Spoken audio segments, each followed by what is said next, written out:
to an exciting night at the Artie's here at 710 Main Street.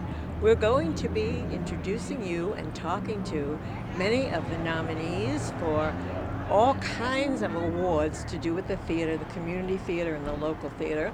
We're going to talk to the producers, the directors, we talk to the actors, some of the people from out of town who have come to take part in this really exciting event. And we are happy to be able to share this with you on the big picture. Hey, welcome. It's so good to see you, Steve. It's so good to see you back here.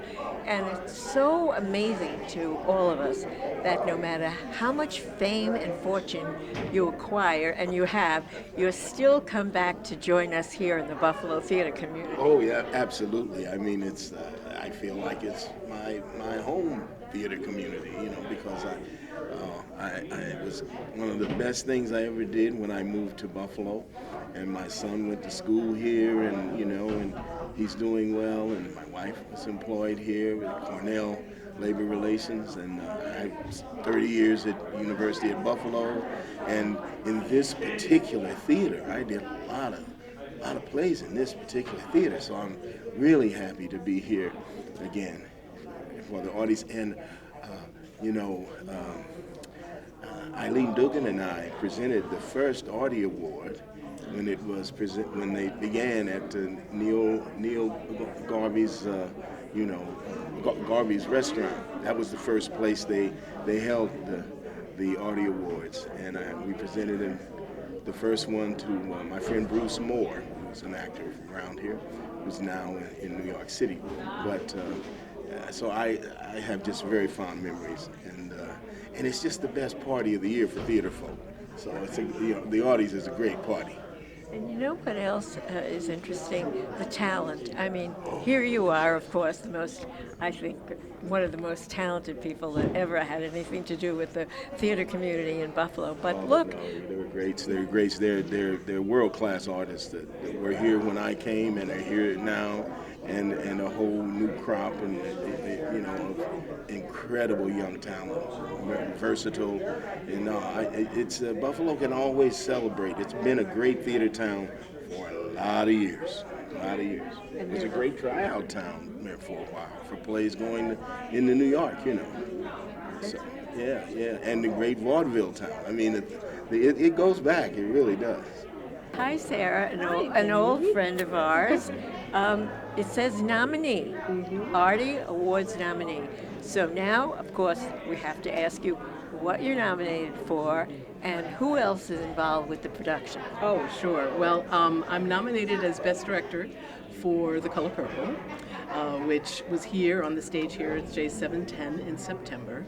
We have 9 Artie nominees for that production, and we're hopeful to walk away with 1 or 2, including the most outstanding production of a musical.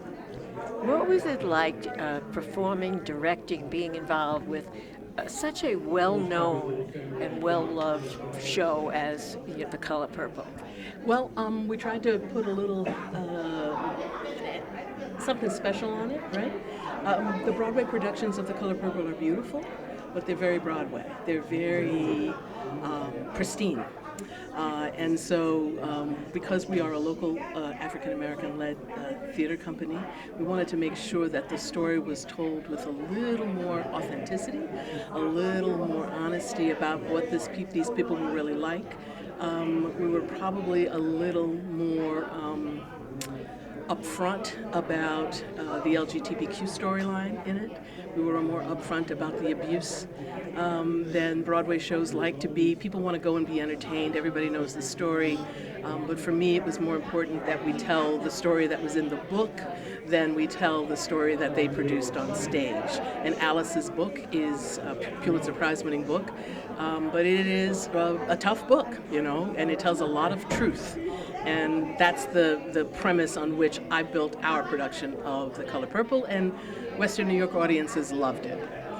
Karen, tell us what you're a nominee for, what show and what production. I'm actually nominated in 2 productions, not me personally, but for The Color Purple, which has 9 nominations, including Outstanding Production of a Musical, and for Outstanding Ensemble for the production of Crowns, both of which I was music director.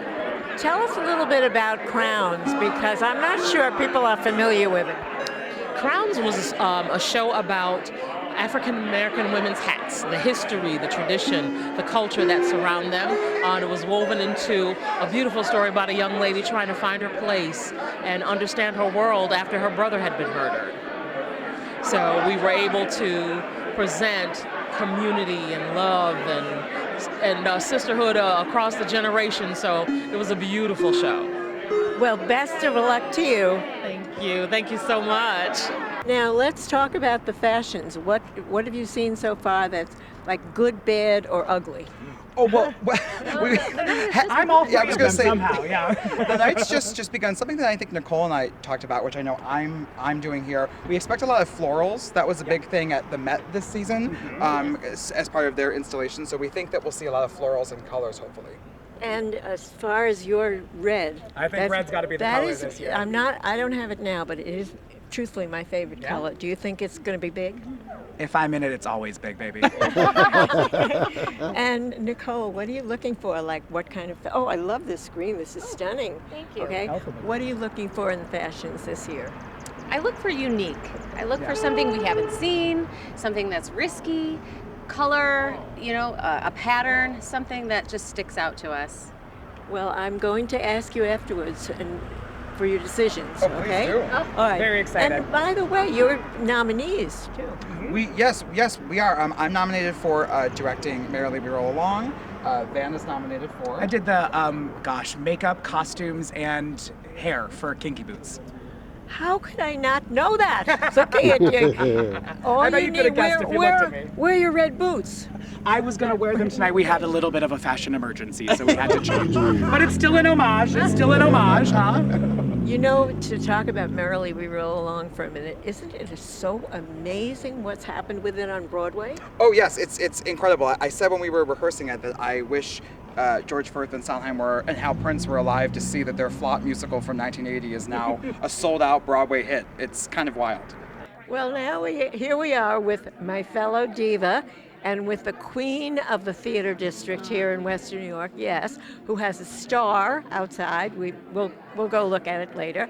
And of course, as usual, Mary-Kate is nominated for many different awards, but the one that I want her to talk about is the most fabulous star turn in Sunset Boulevard.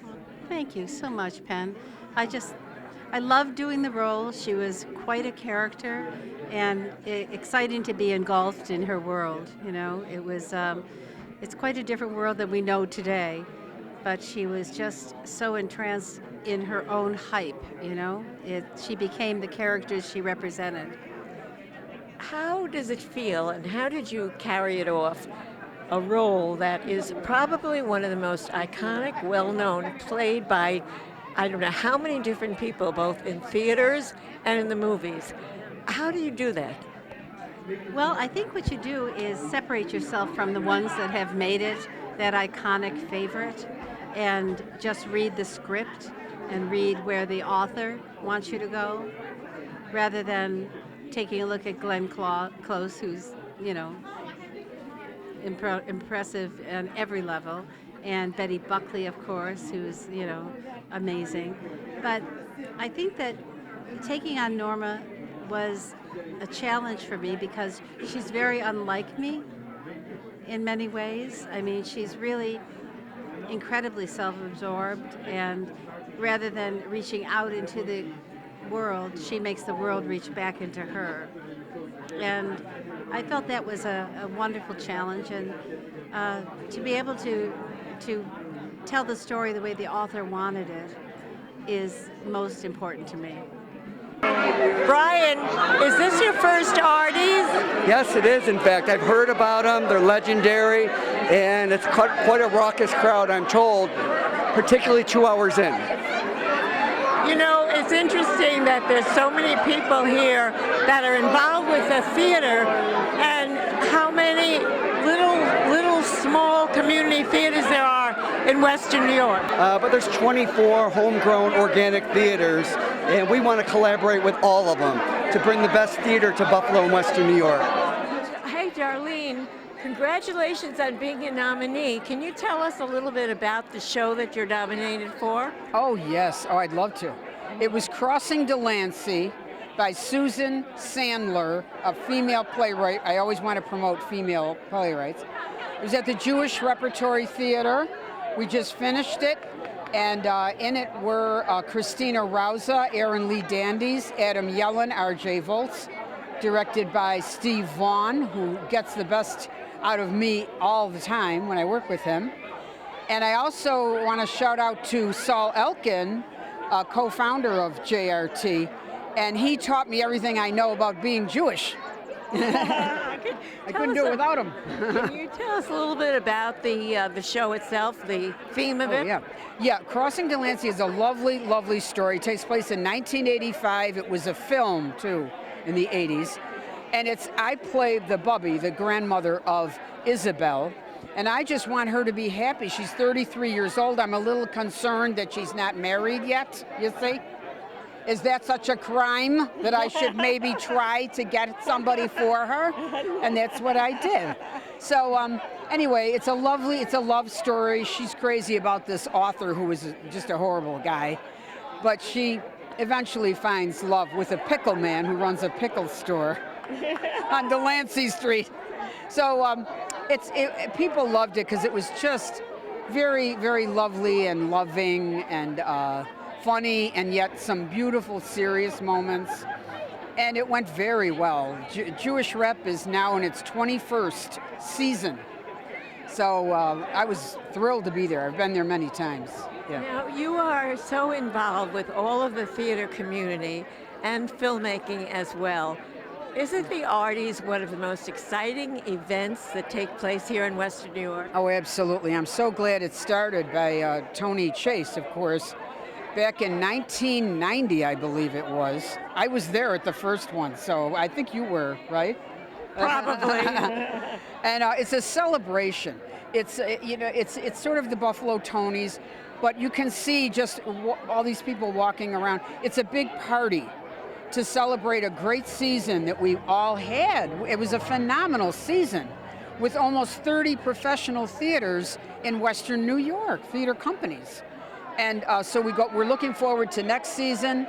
And so tonight it's a big deal. It's always in early June, mainly here.